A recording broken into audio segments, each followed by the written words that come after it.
This is Noel Tate from the rock band Leader and Trapped in a World, the Howard the Duck podcast, and you're listening to Capes and Lunatics Sidekicks podcast. Hi, this is Phil, and I'm here to tell you all about the Capes and Lunatics Patreon. Don't miss out on our comic book creator interviews, including our monthly Chichester chats with comic book legend D.G. Chichester, superhero movie brackets in our search for the worst comic book movie of all time, and many, many more specials, all completely uncensored. Access starts for $3 a month, full video when you pledge $5 a month. Check out the link in our show notes or go to patreon.com/capesandlunatics. Hope to see you there. This is Luke of Perich, and you're listening to the Capes and Lunatics Sidekicks podcast. I love Batman. My favorite character. Into the Dark Knight, all to do with Batman. That's right, kids. We're back for another We Are the Night, the Batman podcast. That's right. I am Phil, and since we are still in the middle of Sub-tember, again, we have Lilith Hellfire's hand-picked replacement, Justin the Owl Osgood. Hello. Swooping back in. Again, probably the closest we could find to another Lilith Hellfire. So, yeah, in a pinch I'll do.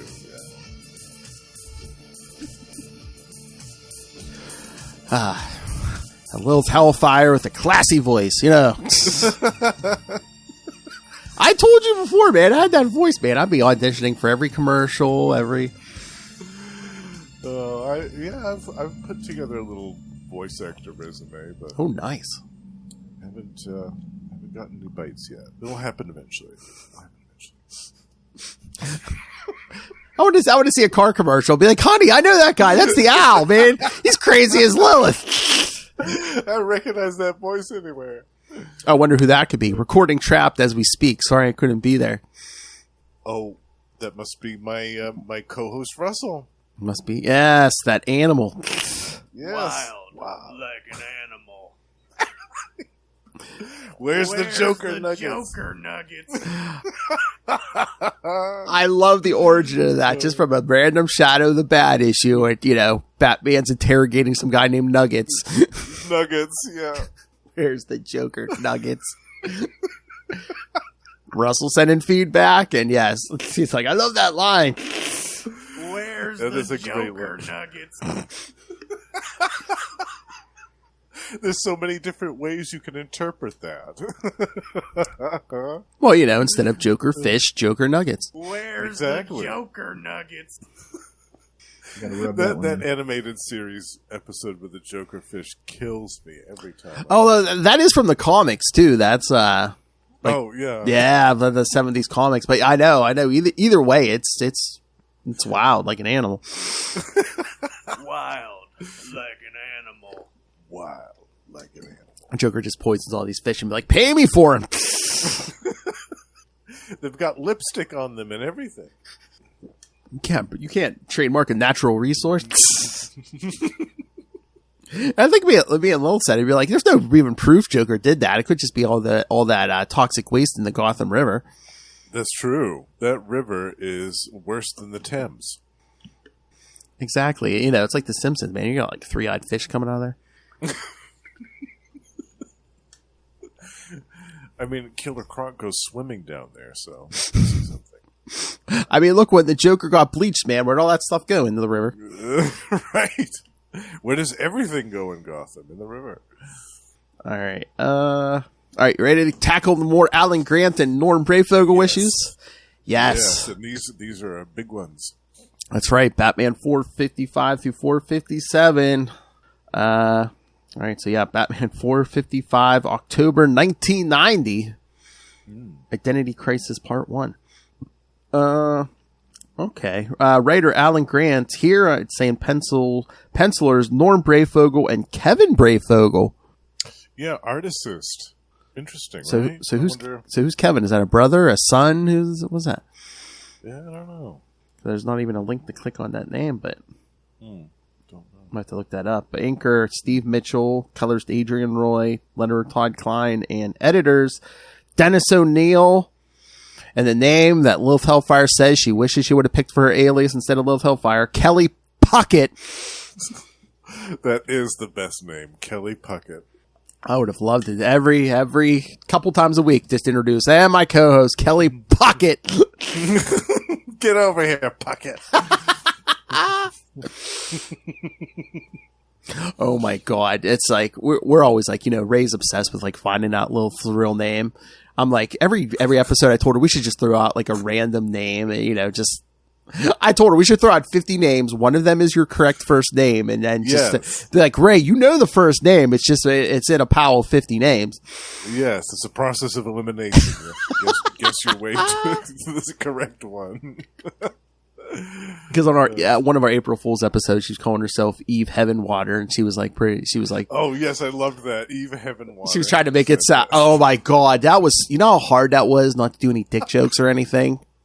The sarcasm in that episode was fantastic. Can you hear me? Especially when you guys were talking about the new 52, and you're saying, "Oh yeah, there were no plot holes or no errors in continuity anywhere. Everything was executed seamlessly, and there were no snags. It was all well thought through and executed."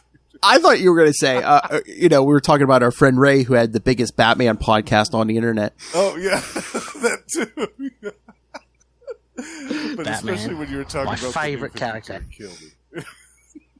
I think wasn't that when that started? When you started doing those drops, was the We had some before that because again we have like I love Batman. Yeah, Batman. And then I feel like I can't remember. It might have been. Oh yeah, it might have the favorite character and Into the Dark Knight. Into the Dark Knight, all to do with Batman. That might have been around that time, but those weren't even on our shows. Like, was that Trapped in a World? He might have sent in feedback or something, and at the beginning he like kind of sarcastically said it. I think it was Trapped in a World because I heard that and I was like, Noel, send me that audio, and he did. And I'm like, Ray's not going to see this coming because he didn't even send it to me. That's good. It's really good. It's easy being all sarcastic at the beginning of some feedback. He's like, he's like, yeah, my favorite character, Batman, my favorite character. Into the Dark Knight, all to do with Batman. You make it too easy, Ray. You know what? He doesn't even care if you do use like the dirtiest drop I have for him, but it's like if he's on screen, man, you see him grit his teeth when he hears those Batman drops. And I love too, out in another episode, you and Lilith were talking about doing a crossover with us on Predator and Prey when we do the Batman versus Predator stuff. I think Lilith said that Ray was going to be mysteriously ill that day when we covered the Exactly, yes.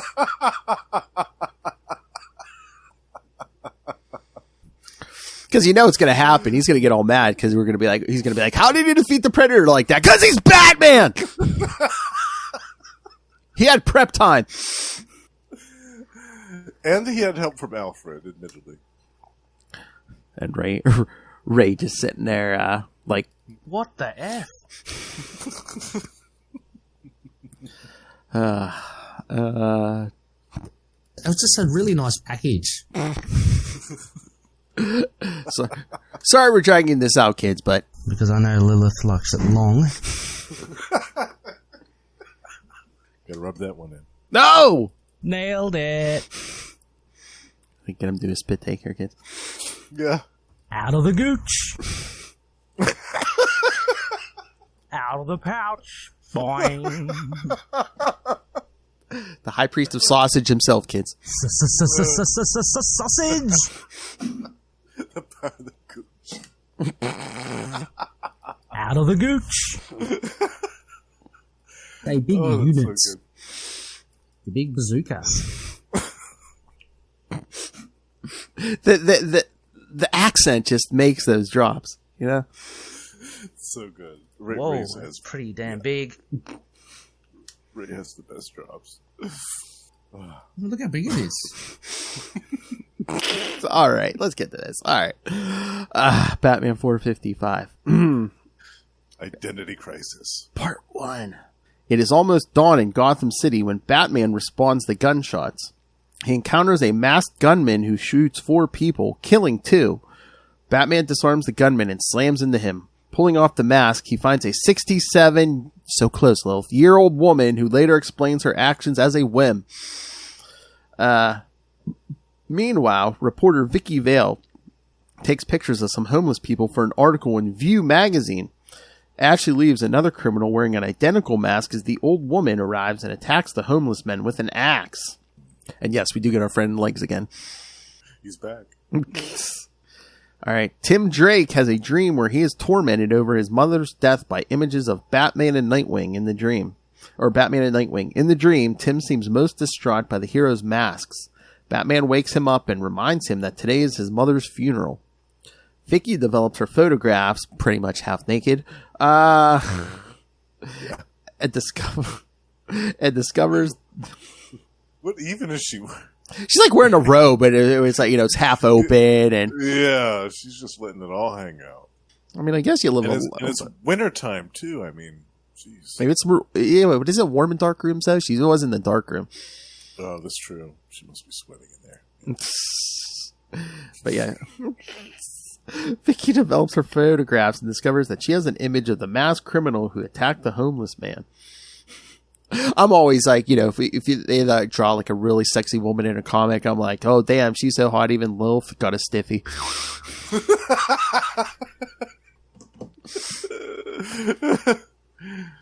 Oh boy.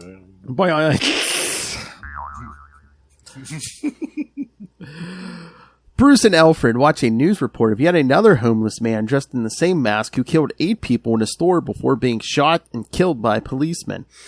He is identified as Joseph Mackey. Tim is in the Batcave looking at Jason Todd's Robin costume and begins to understand the desire to wear a mask and take revenge. Bruce advises Tim to accept his anger instead of fighting it. They leave for the funeral. Okay. And we were talking about, why does anyone live in Gotham City before? Yeah. It's Christmas time. And there's just a ring of murders traveling through the city. Yeah. Yeah. Like a 67-year-old grandmother just guns down some people.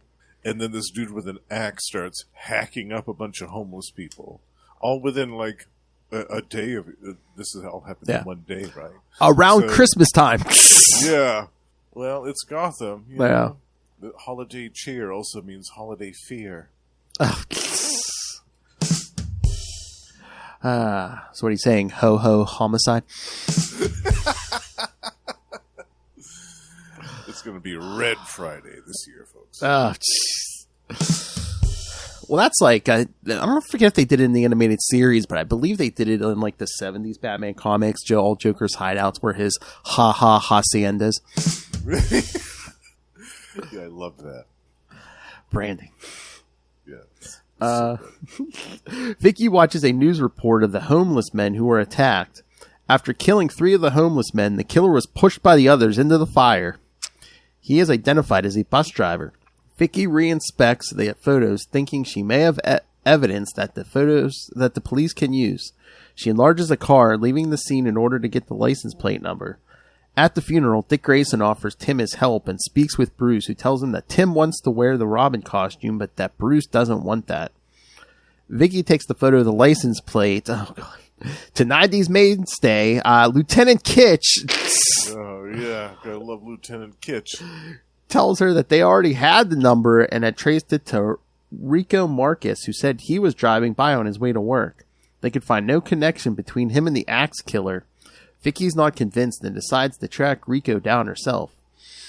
After Tim searches unsuccessfully on the computer all afternoon trying to link the various murderers, Bruce decides to hit the streets and denies Tim's request to join him. Batman tells Tim he doesn't think Tim's ready for the responsibility that comes with the mask.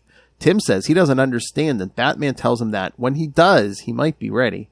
Batman orders Tim to stay put or he'll never get the chance to be Robin.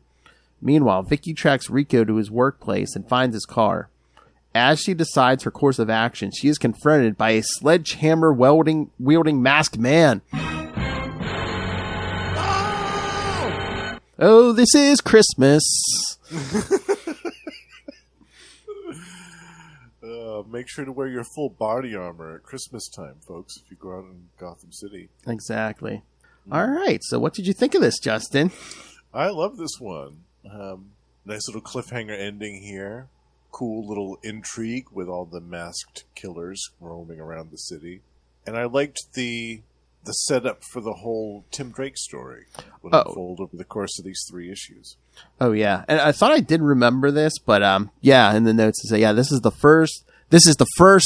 when Alan Grant and Norm Breyfogle jump over to Batman from Detective, so.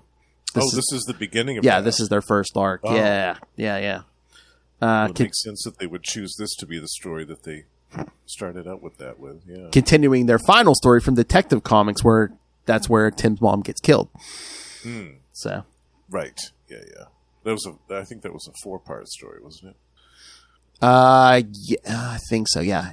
4. Yeah. I think it is 4. Yeah. This issue credits Kevin Breyfogle as art assistant. Oh yeah, did you find something about that? Phil? No, I didn't. Here, let me see. Wonder if I just Google Kevin Breyfogle, something will come up. Yeah. Once again, yeah, I don't know if it's it was his son or. Wait, here's a. Well, I do see something.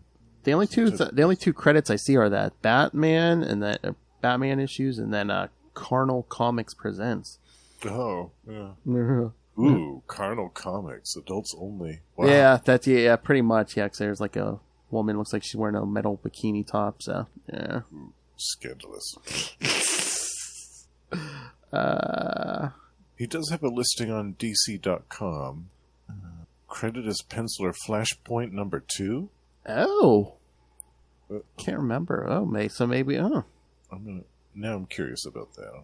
There's another. I see it's a site for Kevin Breyfogle art. So looks like painting. So I don't know if that's someone else or he's just a painter also.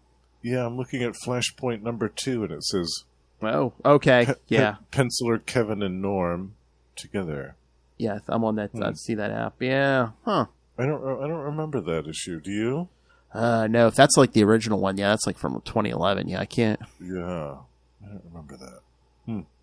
But I mean, they must be brothers because it seems like they're the same age, roughly. So, okay. I think. Oh no, they're like the Buscema's. Yeah. I didn't know if it was maybe like the Ramirez and he got the kid in. Oh yeah. Well, maybe. That's cool. I noticed that earlier, and I somehow missed that the first time I read this Kevin Breyfogle. Yeah, I always say, man, I do not envy John Romita Jr. because I mean, yeah, your dad is not only known as one of the Spider-Man artists, he's known as one of the top Spider-Man artists. Yeah, exactly. After like Steve Ditko, he's probably like the most well-known artist. It's like, oh, yeah, those are some pretty big shoes to fill. Oh yeah, yeah, because we know how understanding some comics fans are, huh? Oh yeah, they love change. Are you kidding? They love it. They eat it up. They're like, please change our characters once a year. Please do some sweeping change to all of our characters once a year. We love it. And please give me social issues and views that may not be my own. Exactly. Yeah. Challenge my viewpoints. Please. I love it when you do that. My long-standing viewpoints are challenged. I absolutely love it.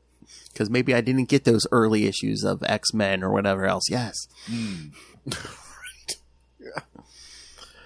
Yeah. Exactly. All right. Let's get to this next one. Batman 456 from November 1990. Identity Crisis Part 2. Without fear of consequence. Fear. The mind killer. Looks like the same team, except yes, only Norm Breyfogle is credited with as penciler for this issue. And there's Kelly Puckett again. Yeah, that's right. Puckett. It's a Puckett Kelly.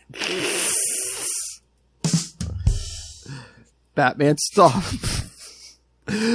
stops another skeleton masked criminal dressed as Santa Claus at Gracie's department store where he had injured 8 people.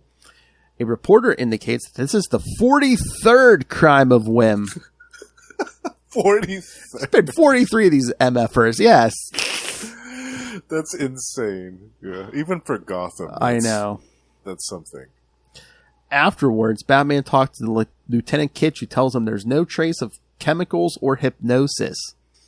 So, wait, so gas doesn't leave a chemical trace? Yeah. What? Those Bat villains, man, love their gas. They do. I love this They one. call it a gas fetish, almost. Kitch tells Batman about Vicky's lead with Rico Marcus. I love how he's like, oh yeah, we checked him out. He's a fine, upstanding citizen. And I love just the subtle humor that like Alan Grant put in his issues. Yeah, Batman's like, yeah, well, till today, so was Santa Claus. Right. That's fantastic. Vicky is attacked by a skeleton masked man while Rico Marcus provides his henchmen with info about their next victims. One of his henchmen spots the struggle with Vicky and they go down to see what's going on. Rico recognizes Vicky from the morning near the homeless men. They take her with them to see the boss. Batman has been watching and decides to follow them silently. So I don't know if that's how he says it in his head, or if he truly is like, oh yeah, I gotta be careful. Bruce Wayne would never forgive me if something happened to Vicky Vale. Not I would never forgive myself. Bruce Wayne would never forgive me. Yeah, right. Because they're two different people, yeah. That's real healthy. I know. He wants her. I do not. I do not have human emotion. Oh, Bruce. Ugh. Yikes. At the Batcave, Tim continues searching on the Bat computer any information that would help them solve the crimes. He's driven to find the solution to prove himself to Bruce that he deserves to be Robin. Alfred tries to get Tim to help wrap Christmas presents, but Tim refuses to give up on the search. Rico takes Vicky to Gotham Chemical, an abandoned factory. They call the boss to tell them about Vicky, then escorts her up. On the stairs, Vicky manages to get away from the henchmen, but runs straight into the boss. Oops. I didn't know Springsteen was in town.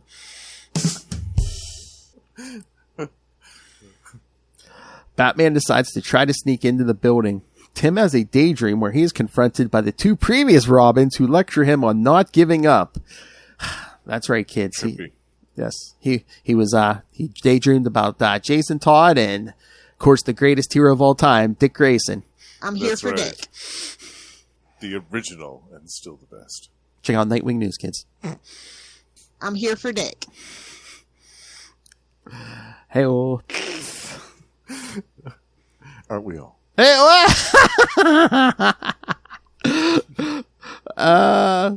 yes, he has a daydream where he's confronted by the two previous Robins who lecture him on not giving up. He wakes up and contemplates this situation and realizes that a whim is just a momentary lack of fear. He calls the Batmobile, but Batman is not there to answer, so he calls Commissioner Gordon and asks him to activate the bat signal to tell Batman what he's deduced. Batman spots the signal but has no time to respond. He continues his infiltration but activates a booby trap and is captured by the Scarecrow.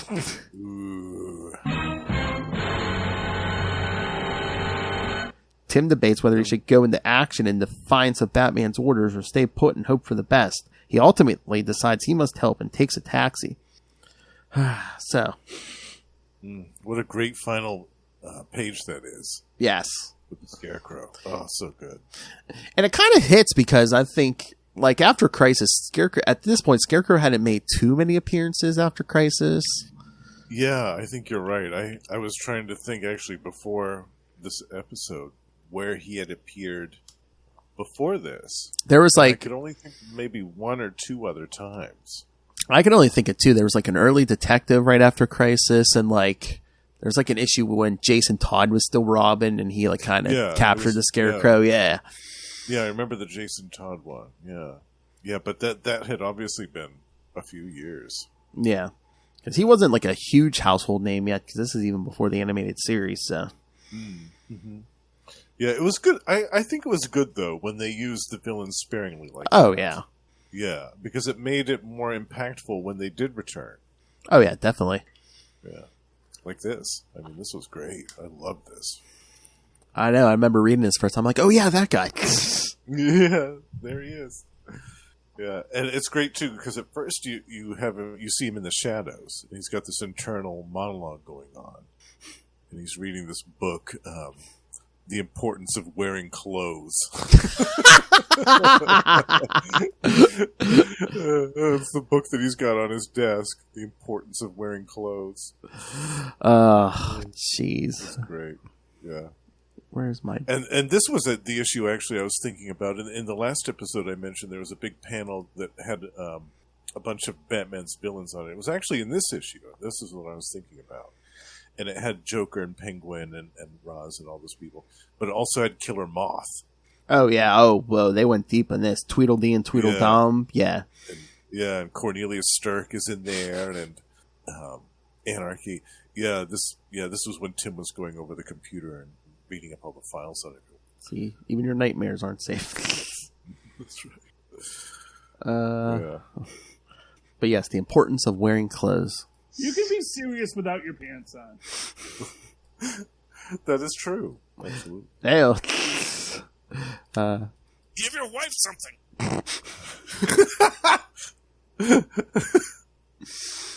I recognize the intercourse. I love, too, in the beginning, the very first page, the Santa Claus. Merry Christmas, suckers. Ah. Oh, and he's got a nunchuck, and he's just beating people with it. Well, it's like that first one, the old lady. She's like, "How would I do?" Batman's like, "How'd you do? You killed like 4 people." Oh, so good. Gotham Christmas. You have to imagine that department store Santa walking around with that skull mask in his pocket, just waiting for the chance to put that on and get the nunchucks out. He had the nunchucks in his other pocket.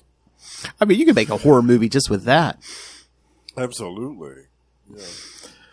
Yeah. I mean, modern comics are good, but I mean, I swear, a lot of modern Batman stuff doesn't come close to this. You know, just the ridiculousness, the wonderful ridiculousness of it. Quirky, it was like a quirky, random, bizarre sense of humor to everything that I think is missing from a lot of stuff lately. A lot of it, not all of it, but. Well, I think part of it too. Me and Lilith were talking. It's like. Some of the, they're not paying those guys a lot. These men and women a lot these days. So it's like some of these people, like poor Jen McKay. How many books is Jen McKay writing? Oh man, like 5 or 6, I think. Yeah. So it's like you really don't get to spend time like really focused on one character. It's like, okay, well, Monday I got to write this book. Tuesday I got to write this book. It's like right, yeah. I mean, he can do that. He can do that very well. Oh yeah, he's hit excellent book. Excellent work, but yeah. Oh my God! Did you read the last week? They put out that Miss Marvel and Moon Knight issue. Oh yes, I just got that in the mail. I haven't read it yet. That was good. Oh, did you read? No, it was Strange number 5. Did you read Strange number 5? Because Moon Knight was in that too. I haven't read that yet. Oh, that is so. You got to read that because that's by Jed also. There's just one page where he just has Moon Knight tells Clea, he's like, "Hold on a second," and he just like pokes his head in a window, and it's 8-Ball sitting there watching TV. He's like, "Oh, I love it." He's like, "I'm still watching you." It's basically, it's like, just scares the crap out of him and leaves. He's like, "Okay, I'm good." Yeah. I have been loving that series ever since Clea took over. Oh, yes. Fantastic. So good. I've been having so much fun with that. Yeah, that Jed is great, good. Oh, when he talked to us, man, he said he wants an Alpha Flight book. Marvel, give him an Alpha Flight book. Oh man, please! We talked with him that too. I would love to see him write an Alpha Flight book and make it an ongoing. I mean, damn it, they deserve to come back. They're a great team. They've been around for years. Eventually they're going to pull the trigger on that. They're going to do live action probably after they introduce the X-Men, but they're going to do it. Yeah, there's going to be an MCU Alpha Flight at some point. Definitely. I mean, damn it, we got Moon Knight already. Moon Knight, a guy who runs around in a white outfit, relieving people of their facial features. Little did I, in my dreams, did I think I would have dropped from creators, but yes. I love it. That's one of the best drops, too. I know. I heard that. He said that. I'm like, that's a drop. That is a freaking drop. Yeah, absolutely. All right, let's do this last issue. Batman 457 from December 1990. Master of Fear. Yeah, look at that cover too. I know. Just like Tim hanging in the window there. Yeah. Yeah. When you first saw that, did you immediately think, "Oh, here he is, the new Robin"? You would think, because it looks like he's wearing a cape there, but in the most of the story, he's not wearing that suit. Yeah. But yes, same team. Scarecrow has Batman and Vicki Vale captured and reveals his plan. He had Christmas cards and skeleton masks sent to 50 people chosen at random. The cards were coated with one of his new hypnotoxins that removed a person's fear. So, either they all haven't taken effect yet, or 43 of the 50 were successful, you know?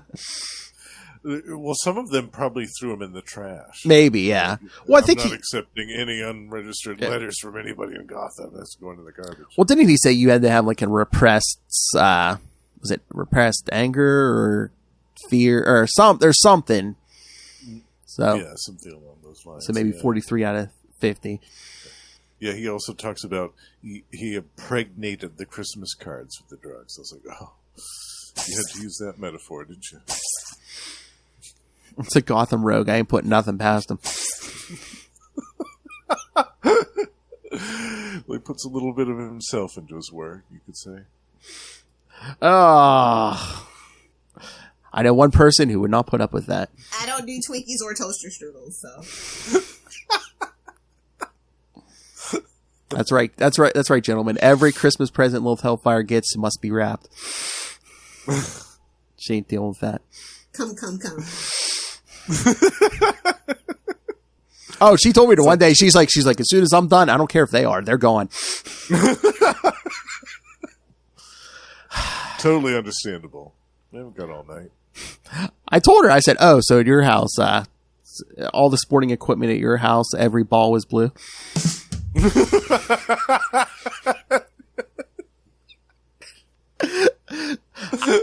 Before this month is over. Purple, all right? Oh! Before this month is over, I'm going to get him to fall out of that chair, kids. That's right. Hey, at the House of Hellfire, you get an Egg McMuffin in the morning and maybe an Uber. And maybe an Uber. Maybe.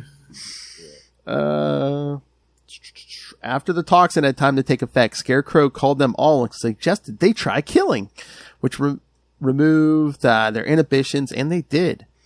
While a city in fear was pleasing to him, it was all just an elaborate trap to bring Batman to him so they could use his various fear toxins on him and slowly unwrap his mind. The ultimate Christmas present to himself. God, why don't you just take him to the prom? All right. Sounds very intimate. While beginning Batman's fear sessions, Rico Marcus and his henchmen drive away with the bonus money Scarecrow had given them.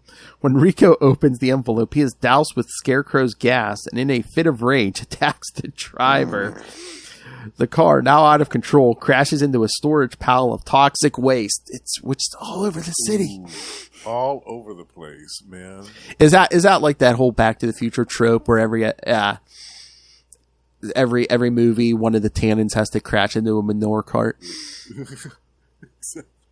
Well, it makes sense for Gotham. Oh, yeah. They would have just pools of toxic waste hanging around in these random places all over the city. That's why you're getting warehouses for $1.50. Yeah, there's toxic waste all over the place. Right. Well, when you run out of places to dump it in the river, you've got to have a place to store the rest of it.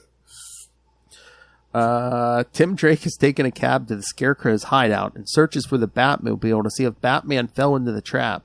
He sees it and decides he must attempt a rescue. Tim traps 2 henchmen and knocks out a third before coming upon Scarecrow and Batman. Donning a ski mask to avoid being recognized, Tim orders Scarecrow to free Batman. However, he forgot to survey the scene and is attacked by the henchman who is holding Vicki out of Tim's sight. As Tim disables him, Scarecrow grabs the latest fear gas he was using on Batman called Essence de Trauma and throws it at Vicki and Tim. While Vicki suffers from reliving having her puppy run over by a car, Tim is tormented by the Obi-Man. Tim is paralyzed with fear when images of the 2 previous Robins appear, telling him not to fight the fear, but to live with it. They remind him that feeling fear doesn't mean you can't still act. Taking their advice, Tim manages to get to his feet and slam Scarecrow into the shelves holding all the other fear toxins, which douse and effectively disable him. Shouldn't that have killed him? I would imagine so, because that was a lot of toxin on that cabinet. And he was dosed with All of it. So his heart should have popped real quick after that. Exactly. Yeah. If he wasn't poisoned, his heart should have had a heart attack, something. Maybe it was because he probably doses himself with this gas, so he's tolerant of it. So, he's a cadaver, man. He's huffing his own supply. Yeah. Exactly. Yeah. Yeah, he's built up a tolerance to it, I guess. That's right. Yeah. Tim takes off his mask in front of Batman, who's still somewhat delirious, calls him Robin. Tim frees Batman, then goes back to the Batmobile to avoid being seen. Some policemen arrive, having been called by Tim's taxi driver, who was concerned leaving a kid alone near a deserted factory. They take the Scarecrow into custody and Vicki to the hospital. Batman finds Tim. Tim fears he will never be Robin now for disobeying Batman's orders, but had deduced it was a trap set by Scarecrow. Batman asks Tim why he didn't don the Robin suit, and Tim says he was afraid that if he failed, he would disgrace it. Batman tells him that sometimes, when justified, heroes get to break the rules and calls him Robin. Back at the Batcave, Tim admits his apprehension of wearing the previous Robin suit due to the history it carries.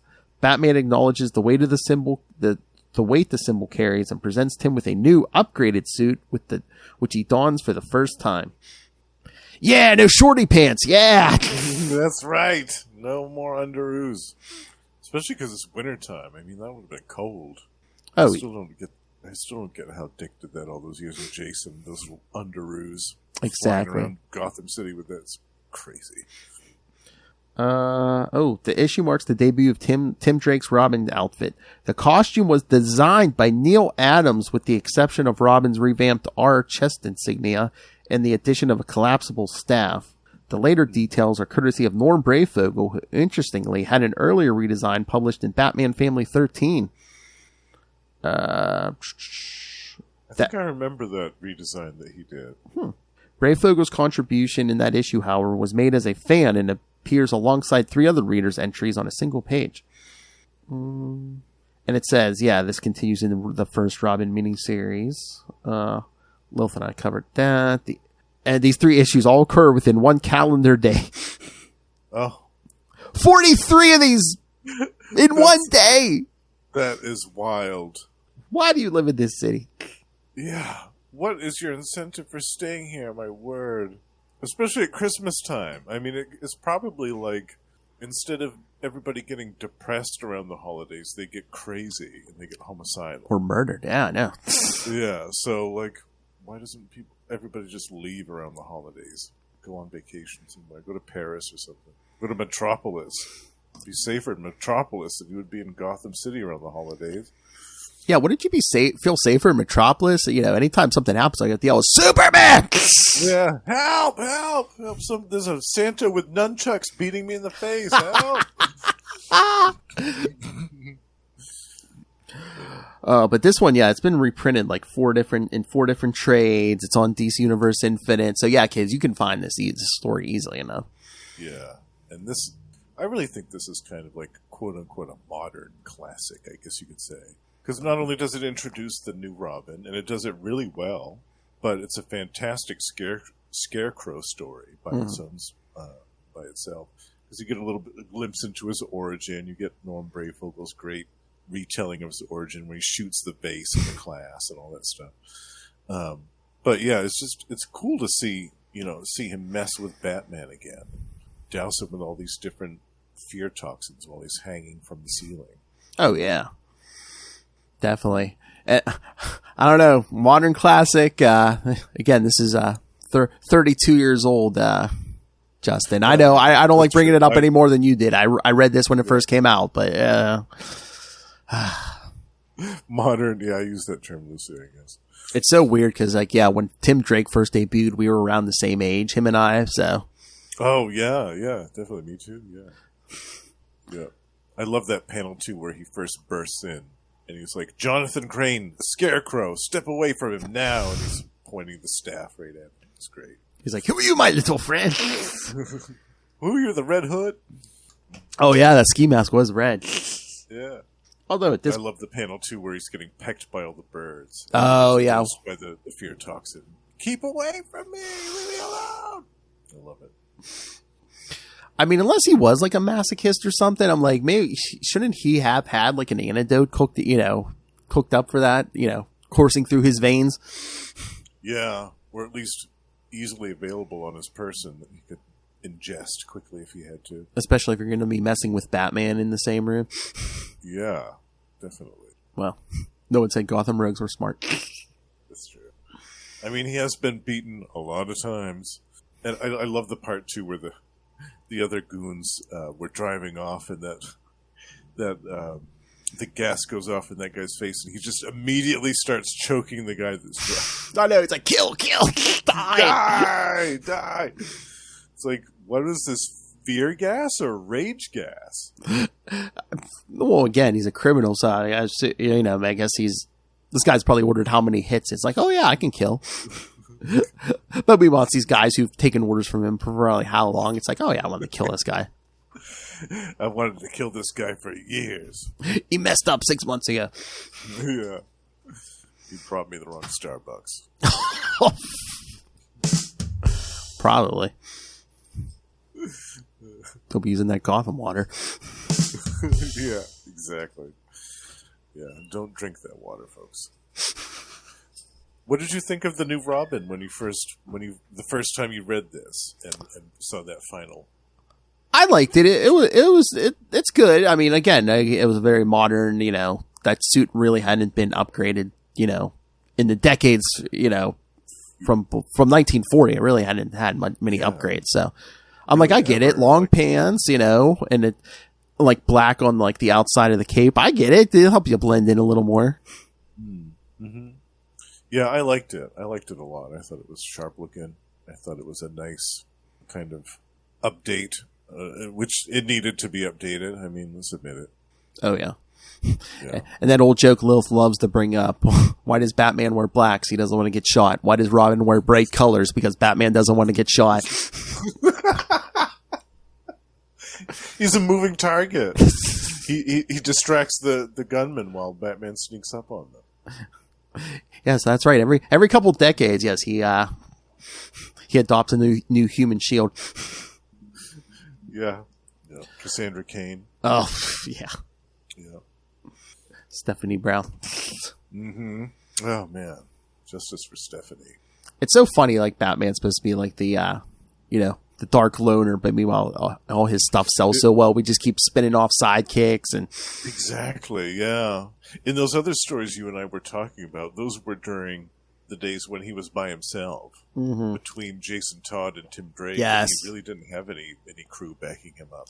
But now he's got like a full team. He could have his own team, basically. And I think, actually, didn't they make, for a while, Detective Comics was a team book? Like, they had Clayface on there, yeah, and Israel and Spoiler and Robin. And so, yeah, Batman could have his own team if he wanted it, just from his extended Bat family. Yeah, but yeah, they did do that loner thing after they killed off Jason Todd, because I think, well, of course, yeah, the votes came in, but I think they were also like, oh yeah, Batman '89, that movie, there's gonna be no Robin, so yeah, there's gonna be no Robin in the comics, Right? Yeah, and that made sense. Yeah, that made sense. Yeah. Jason Todd's like, you couldn't have sent me on vacation. Permanent vacation.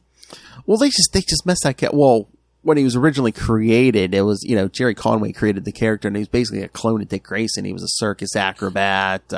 Yeah. And then after Crisis, they're like, oh, let's make him different, so made him that street kid. But he had an attitude he was snarky and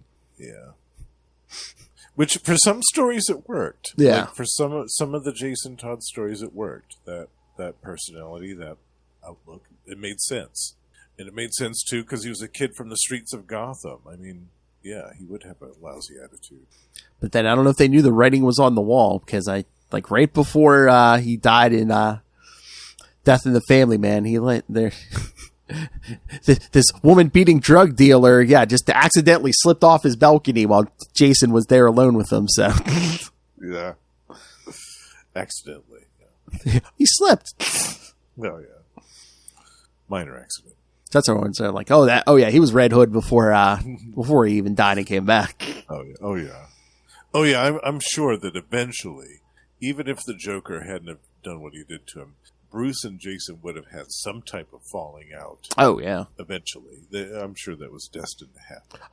Oh, yeah. I mean, he had issues. I mean, post-crisis continuity, he had issues with Dick, and Dick left eventually. I mean, oh, yeah, he definitely would have had issues with Jason. Oh, yeah. Yeah, those two would have been at each other's throats before too long. Yeah. All right. So, anything else, Justin?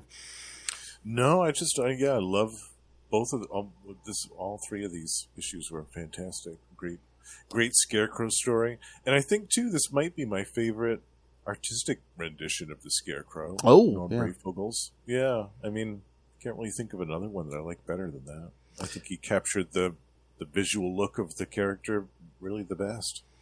Oh, yeah, because sometimes people try to make him, like, scarier. Like, remember when they tried to upgrade him in the animated series? It's like, he doesn't even have to look scary, but if you just get the right artist on him, it's...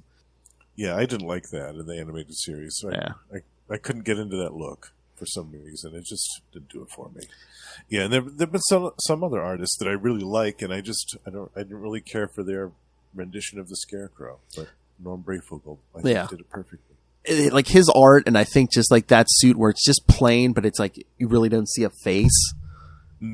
I think that kind of You just see the shadow of the eyes and the mouth beneath. Yeah, it almost looks like a Scarecrow just like hopped down off its perch, and it's just like yeah, that's so good. All right, kids. So yes, I can't believe it. Only one more week of Sub-tember here. One more episode left. Again, I've enjoyed podcasting with you. We're gonna have to have you back, when Lilith is here. Yeah. We'll definitely have to do this again. This is great fun. All right. So yes, next week, for Justin's final week here, we're going to be doing our final Alan Grant Norm Breyfogle tribute for the month. Batman 475 and 476. More Scarecrow, kids. Scarecrow and the ventriloquist are back. Oh no, not Scarecrow. Scarface. Did I say Scarecrow? Scarface. Oh, yeah, we've got Scarecrow on the mind. I know. Yeah. Scarface and ventriloquist. Yes. Love it. And Vicky's back too. That's right. Yeah. Fresh from buying up another neighborhood in Gotham. in the other issue, when she was waltzing and taking those pictures of the homeless guys, I thought that she was going to say, "Hey guys, I just bought the neighborhood. You guys want a job?" I like bats. I like bats. I like purple. All right. So yes, kids. So send your thoughts. Email us again. Send your praises for this man here who, fills in for Lilith Hellfire quite well. Thank you. She's already dubbed him Mini Lilith. So I love that too. By the way. Meanwhile, if they stood next to each other, he'll probably tower over her. But yes. Well. I am 6'3", so... Oh, yeah, you definitely tower over her. She's 5'4" on a good day. Yeah. Oh, wow, yeah. I tend to tower, yeah. She says 5'4", but I think it's more like 5'3.5". Anyway, I was going to say, I'm 6 foot and I tower over her, so yeah, you definitely tower over her. Yeah. All right. Sorry, little one. God, if she ever gets back up here, she's going to murder me. We were busy boning. That's what she's doing right now. I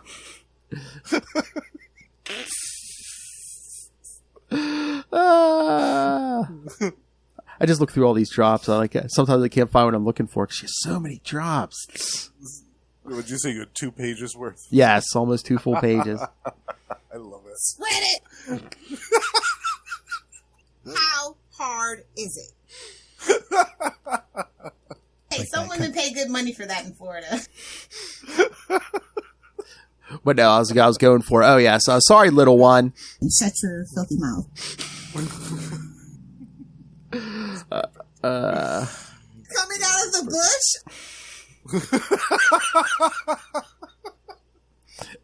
And young men of Mexico, here's your warning. This is what you're about to get. Shut up and just lay there.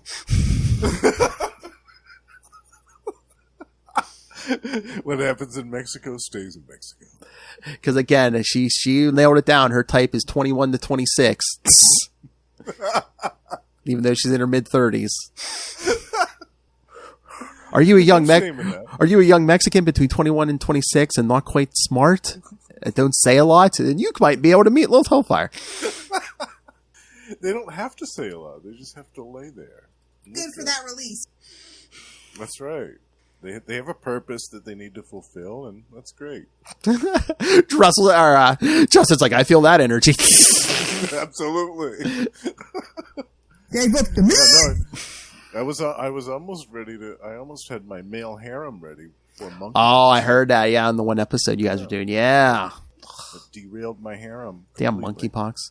I know, man. That's what I said, man. I'm so glad I'm married and not have to date anymore between COVID and whatever else is out there, man. Oh man, yeah. I'm sure there's going to be another laundry list of viruses over the next few years coming out of the woodwork. So, it's going to be lovely. I used to think dating was hard, but yeah, man. Now with all the COVID and monkeypox and everything that's out there, ugh. Yeah, it's vaccine city. On that cheerful note, kids, yes. Well,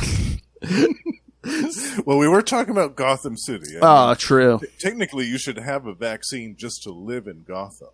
Oh, true, yeah. Just to live there. Like, you should have a vaccine to something. Just one, one size fits all vaccine, yeah. Exactly, yeah. Like, all the kids should get it just a Gotham vaccine. Just for breathing the air there. Drinking the water, breathing the air. Exactly, yeah. What's like a one-size-fits-all vaccine for Gotham. And remember, kids, don't eat the green snow. That's right.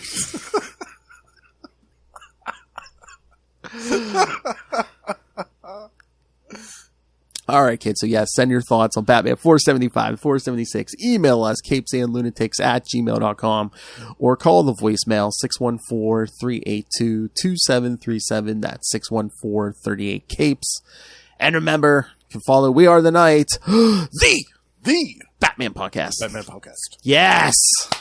Make Lilith proud. Yes. All right, kids. Find us on Facebook, on Twitter. Find the Batman Facebook fan group. Now over 1,000 members. Find links to all the various social medias. Links to the YouTube channel. Everything we do goes up there. Everything we've ever done since Cape started in 2017 is up there. So lots of material. And I cannot recommend highly enough. Go check out our Quantum Zone playlist on there. Over 150 issues of Quasar episodes. Ooh, I love it. Oh, yeah. I love Quasar. Oh, we used to do live reads like almost every week. Yeah, of Quasar issues. Yeah. Me, Will, and the Great Matt Kona. Yeah. Oh, nice. That's where I got a lot of their drops from. Did you cover the entire series? Yes, we did. Well, we covered all 60 issues. We covered Avengers issues he was in. I mean, we did every part of Operation Galactic Storm. Yeah. Oh, wow. Uh-huh. That's huge. As I said, over 150 episodes. I love it. The playlist is on YouTube, kids. All right, so yes, find all that and more on the YouTube channel. All you have to do is smash that subscribe button so you can always find it. Smash it. And of course, most important, please, if you can, help us support these shows. Join the Patreon elite like Ray, Russell, and our friend Justin right there. Yes, join me in the Patreon elite. It's wonderful. Again, you get early access to creator interviews, including the monthly Chichester chats. I got the good mic out for you guys. When Lilith and I talk to Mr. D. Chichester every single month. Chichester chats. For quality. Bing! And if that's not enough on the Patreon, yes, you also get superhero movie brackets. We will find the worst superhero movie of all time because Lilith Hellfire demanded it. So find links to that and get yourself some Capes Lunatics and Capes Lunatics Sidekicks merch. Find it all at Linktree, linktr.ee/CapesandLunatics. Justin, before you get to your plugs, did you hear the news? Like, I don't know how public. I mean, Lilith and I have discussed it on some shows, but starting in January, we're not going to be doing like our Justice League as much, but we're going to be doing the Salty and Petty show featuring myself and Lilith. Yes, I did hear about that. And I'm very much looking forward to that. Just random, whatever the hell we want to talk about. Could be old shows like Seinfeld, or we might do some South Park. I know every so often we'll just be like, we're talking fast food. We're like, yeah, throw that on the list. We'll do like best fast food. Yeah. We could do some top 10 lists of whatever. Oh yeah, we're gonna do. Oh yeah. That's what I said. That might be the place for you and Lilith, just to give your list of, men you can get in Hollywood. Oh, yes. Definitely. We could definitely do an episode just about that. Yeah, because even I think Lilith even said, she's like, because most of our limitations are self-imposed. She's like, we could probably go a little more adult rated. I'm like, all right, let's go. All right.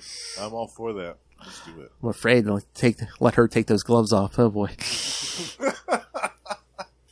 All right. Feel the power of hellfire. All right, but again, I appreciate everything you were doing this month, and you're doing a terrific job. So, and I'm sure everyone listening to this loves what you're doing. So, if they need more Justin in their lives, where can they find that? Well, I'm also the co-host of 3 other shows currently. Gamma Charge, the strongest podcast there is, where we talk about everything to do with the Hulk and She-Hulk, including the new Disney Plus show. And also Tomes of Evil, a comic book supervillain podcast where we talk about all the bad guys. And lastly, Predator and Prey is our newest show. Russell and the High Priest of Khonshu, Ray, have joined me with a focus on the new Predator comics, and as well as movies. And there was a new anthology book of short stories that was released that we're going through as well, and that's excellent. So by the time this comes out, I think we'll have 2 or 3 episodes out, and that has been so much fun. I've been loving that show. Yeah, this will be like the 3rd week of September, so yeah. We'll have 2 or 3 out by then. Yeah. And pretty much you can hear you sending in feedback every episode on Trapped in a World, the Howard the Duck podcast, too. That's right. Give those boys a shout out. I like to regularly send in some feedback, because I love the classic Howard the Duck so much. You know how duck penises work, right? Corkscrew action. with your co-host Russell and that madman Noel Tate. That's right. The madman himself. Those boobs scare me. It's not just for boys. Yeah. I need more drops of him. Booty looks good all the time. Well, he'll be on your show soon, so you'll have a chance. Yes, that's right. Yes, we're going to talk. Like I said, we finally scheduled that. Yeah, that Howard the Duck episode. I think I sent you the invite, but it's I believe it's September 8th. Oh yeah. I think it's like 9:15 at night. It's a weeknight. Yeah, I wasn't sure about your schedule, but I think that should work. Yeah, that should work fine. Okay, very good. Yeah, because I asked him. Yeah, he said weeknight would work better for him. So super. Yeah, perfect. Awesome. Noel Tate, that man who has a Osborne fetish. My fetish is to get touched by a white man with cornrows.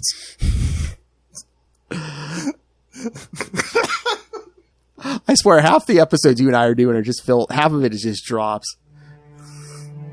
I love it. It's the best.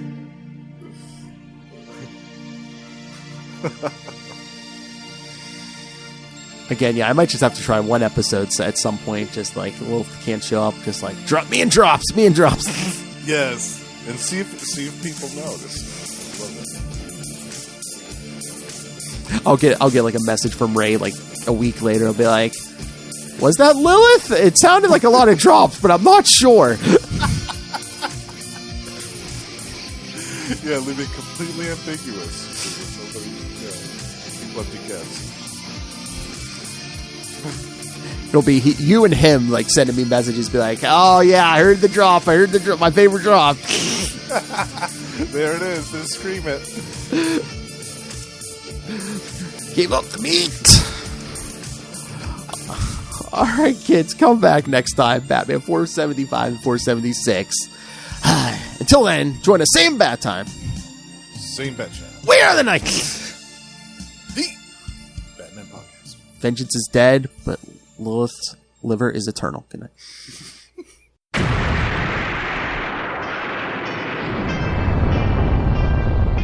I am Connor from the House of L.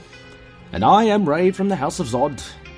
We are 2 of the many, many survivors of Krypton's destruction, and we have made our home in Australia, and dare I say, have become Australians, for better or worse. But we have also decided to read Superman comics, read Superman books, watch Superman shows, cartoons, movies, basically everything Superman, and from an Australian perspective as well. Whether you're a seasoned fan, like me, or whether you are coming in fresh, wide-eyed and wanting to learn more like me, then this podcast is for you. Join us for our bi-weekly adventures available on all good podcast catchers. Just search for Last Sons of Krypton, a Superman podcast. We'll be coming to you from Australia or some cosmic dimension, wherever we are that week. Up, and away.